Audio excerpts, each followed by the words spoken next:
Los viajes del descubrimiento de los siglos XV y XVI desvelaron nuevos mundos ante los ojos europeos, mundos llenos de animales nuevos, nuevas plantas, nuevas gentes. No debería quedar en nada, escribía Francis Bacon en el año 1607, que a través de los largos viajes que son la marca de nuestro tiempo, se han revelado muchas cosas de la naturaleza que deben arrojar luz sobre la filosofía natural. Pero, para muchos, el descubrimiento de los nuevos mundos fue más una oportunidad comercial que intelectual. Estas nuevas tierras eran ricas en materias primas que se podían intercambiar por bienes manufacturados europeos. También ofrecían posibilidades de colonización y una serie de países europeos empezó a plantar sus banderas y sus naciones en lugares distantes del globo, con frecuencia luchando entre ellos por el derecho a hacerlo. Como bien les dijimos la semana pasada, hoy hablaremos aquí en Crónica Lunares de la era de los imperios. Yo soy Irving Sun y pues comenzamos. Cierra los ojos, cierra los ojos, cierra los ojos, cierra los ojos. Si escuchas que alguien se acerca, no temas. Todo estará bien.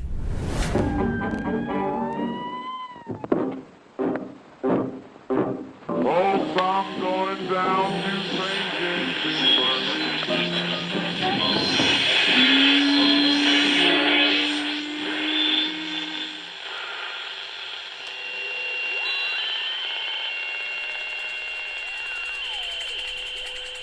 Estás escuchando Crónica Lunares, el lugar donde entra por tus oídos. Bienvenido. Las rivalidades coloniales fueron evidentes desde el principio. Mientras España explotaba el oro y la plata de sus posesiones recién conquistadas en México y Perú, los piratas ingleses como Francis Drake atacaban las flotas de galeones que transportaban los metales preciosos por el Atlántico. América y las Indias, el sur y el sureste de África, contenían riquezas por las que valía la pena luchar. Pieles, maderas, tabaco y pescado de América del Norte, café, azúcar y tabaco de América Central y del Sur, y de las Indias Occidentales, básicamente las islas del Caribe, especias, seda, algodón, té y café de las Indias Orientales. Los siglos XVII y XVIII se vieron plagados de guerras frecuentes entre británicos, franceses, españoles, holandeses y portugueses por los derechos comerciales y por las posesiones coloniales. Los holandeses expulsaron en su mayor parte a los portugueses de su imperio determinado por las Indias Orientales en el siglo XVII y a finales de la Guerra de los 7 Años en 1763.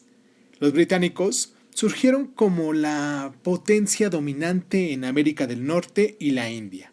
Los portugueses mantuvieron Brasil y los españoles sus colonias en México y América Central y del Sur, mientras que las Indias Occidentales terminaron como un mosaico de asentamientos coloniales.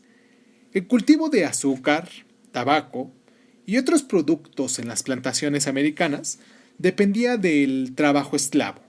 Al principio los españoles trataron de esclavizar a los indígenas de las Indias Occidentales, pero la población se vio rápidamente mermada en unas pocas décadas por la combinación de un trato brutal y de las enfermedades europeas ante las que no estábamos inmunizados. Esto disparó una gran demanda de esclavos africanos, iniciando el comercio atlántico triangular, mediante el cual se llevaban esclavos de África Occidental a las plantaciones americanas y las materias primas americanas eran transportadas a Europa y los bienes manufacturados europeos se enviaban tanto a las colonias americanas como a África Occidental para comprar más esclavos. Durante los siglos XVII y XVIII, la mayor parte de la colonización estuvo a cargo de compañías comerciales con autorización gubernamental como la británica Compañía de las Indias Orientales, fundada en el año 1600, y sus equivalentes holandeses y franceses.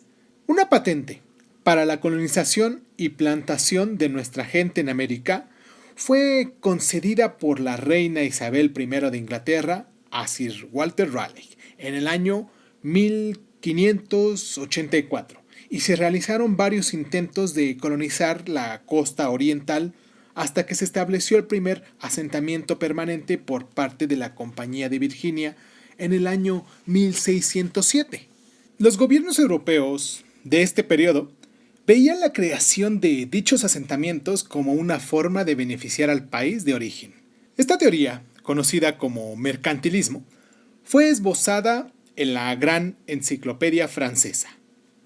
De 1751 a 1768, que afirmaba que las colonias se establecían solo para el uso de la metrópolis, de manera que dependían de ella de forma inmediata y en consecuencia debían ser protegidas por ella, y que las colonias debían comerciar únicamente con sus fundadores.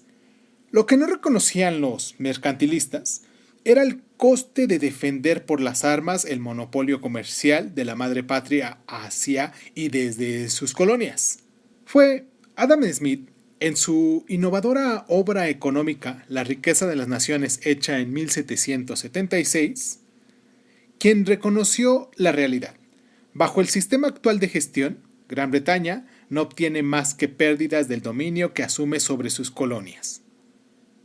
Vamos a hacer esta pausa aquí en el programa para recordarles nuestras plataformas, que lo he hecho cada programa y yo sé que ya los tengo cansados algunos de ustedes con eso, pero es importante para la gente que va llegando y que nos quiere encontrar, que nos pueden encontrar en Facebook como Crónica Lunares de Izun, en YouTube también del mismo modo y como crónicalunares.zun en Instagram para que observen todas y cada una de las imágenes que tenemos del programa del día de mañana, de los programas de los viernes, que hablamos sobre historia del arte. Y pues nos pueden arrobar también en @izun.g1 en Twitter. Y pues nos pueden seguir en Telegram como Crónica Lunares de Izun, ahí en su barra de buscador, también en su celular, ahí en su aplicación de Telegram. Nos pueden encontrar también como Crónica Lunares de Izun y ahí pues van a escuchar diariamente, igual van a encontrar la liga diariamente de los programas que hemos estado haciendo y de los que seguiremos haciendo. Vamos a hacer la pausa para no tardarnos tanto y regresamos.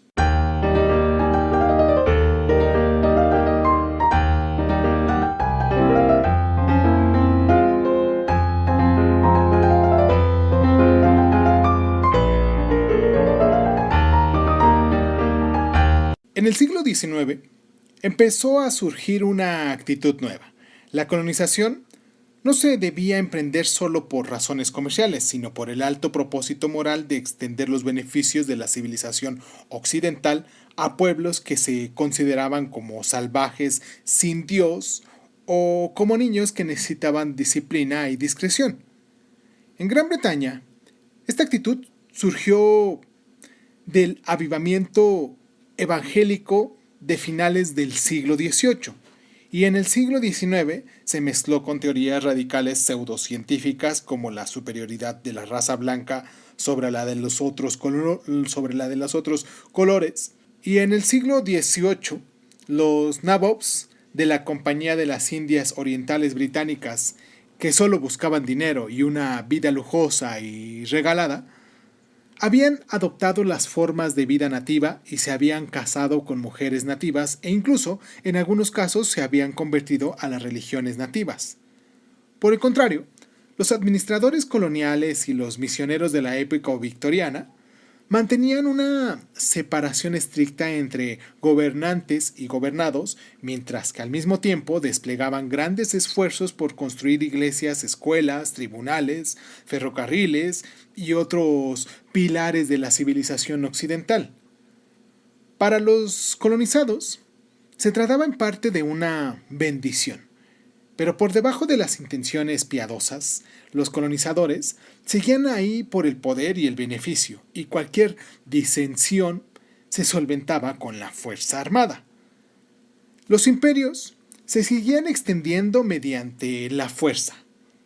En la pelea por repartirse África a finales del siglo XIX, los europeos usaron en masa sus adelantos tecnológicos para aplastar toda la resistencia por parte de los pueblos indígenas, al igual que hicieron con los americanos blancos cuando se extendieron hacia el oeste a través del norte del continente americano.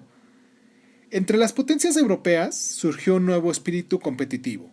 Más colonias significaba más materias primas y más mercado para los bienes manufacturados. Muchas hablaban en términos casi darwinianos, de la supervivencia de los más fuertes.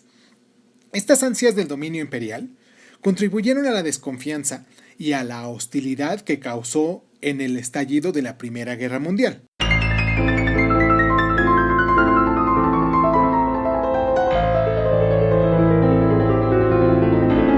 Para los nativos, todos los beneficios comerciales que podrían haber surgido de estos acontecimientos se hundieron y perdieron en las terribles desgracias que habían provocado.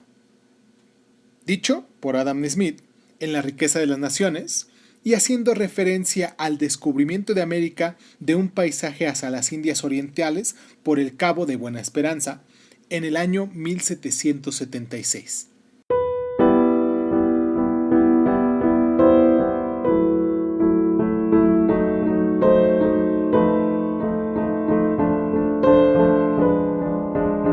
Los primeros europeos establecidos en Australia, reclamada para Gran Bretaña por el capitán James Cook en el año 1770, fueron criminales convictos. Desde principios del siglo XVIII, ante la ausencia de un sistema penitenciario, Gran Bretaña había enviado a las colonias americanas para trabajar en las plantaciones a los convictos que no ahorcaba, pero con la independencia americana tuvo que mirar hacia otros sitios, y en el año 1788, la primera flota, con cientos de presos a bordo, llegó a Nueva Gales del Sur para establecer una colonia penitenciaria. Este transporte prosiguió durante muchas décadas, y los convictos liberados iban a desempeñar un papel importante en la construcción de los fundamentos de la economía de Australia.